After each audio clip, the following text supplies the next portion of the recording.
ধেয়ে আসছে প্রবল ঘূর্ণিঝড় রেমাল। দমকা বাতাসে উত্তাল হয়ে উঠেছে সমুদ্র আর আছড়ে পড়ছে ঢেউ। পটুয়াখালীর রাঙামালী উপজেলায় নদীর বাঁধ ভেঙে তলিয়ে গেছে বিভিন্ন এলাকা, ভেঙে গেছে ঘরবাড়ি ও গাছপালা। এদিকে বাগেরহাট সহ সুন্দরবনের বিভিন্ন স্থান পানিতে ডুবে যাওয়ায় বিপাকে পড়েছে মানুষ।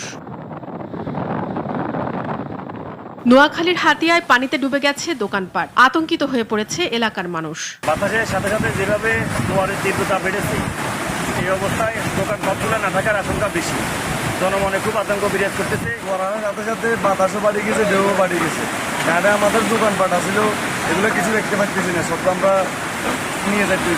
মোংলায় নদীর তীব্র স্রোতে ডুবে গেছে যাত্রীবাহী ট্রলার। অন্যদিকে বরগুনার পাথরঘাটায় বাঁধ উপচে ঢুকে পড়েছে নদীর পানি। সমস্যা তো এই বন্যায় এখন আমরা সকল মানুষজন ভাসিয়ে যাওয়ার কায়দা হয়ে গেছে।